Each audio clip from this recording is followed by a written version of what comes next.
Hi, the SI meteorologist Paul Dorian here on Thursday, September 27th. Well, a cool front has moved into the Mid-Atlantic region and it has stalled out. One batch of showers and thunderstorms moved through much of the region late last night and early this morning, and another batch of rain is headed for the Mid-Atlantic region for tonight into early Friday. There is a little bit of hope that enough drying will come in on Saturday to allow for some sunshine and only a slight chance of a shower or two throughout much of the Mid-Atlantic region.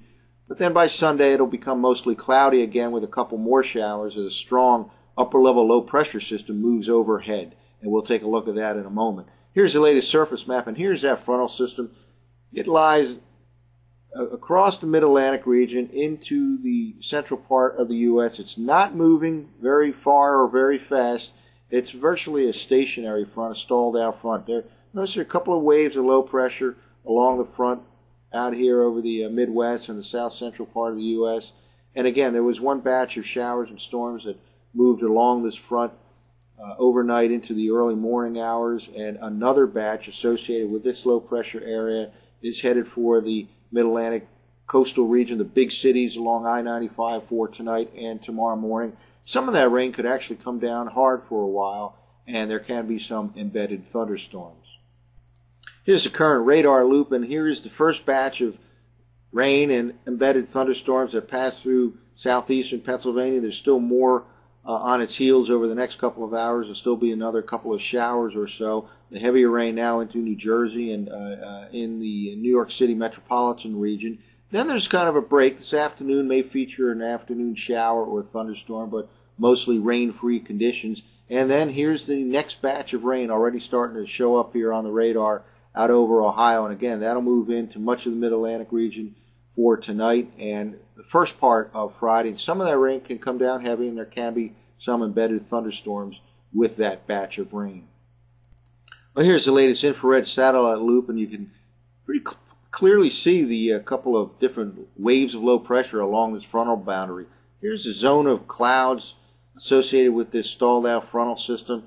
Here's brighter clouds associated with that first batch of rain that moved through portions of the Mid-Atlantic region late last night into the first part of today. Here's the next batch already taking shape over the Ohio Valley. You can even see kind of a spiral shape to this cloud pattern here over the Ohio Valley, and that's a pretty healthy looking low pressure wave that'll move over the Mid-Atlantic coastal region overnight tonight into Friday morning. Yet another wave is out here over the central part of the U.S., but it looks like that may stay to the south over the weekend. Meanwhile, there's lots of moisture out here. This is from the remains of what was Hurricane Miriam. It's now weakened considerably, but there's a lot of moisture moving into the south-central part of the U.S. and kind of feeding into this frontal zone here all the way into the central part of the U.S.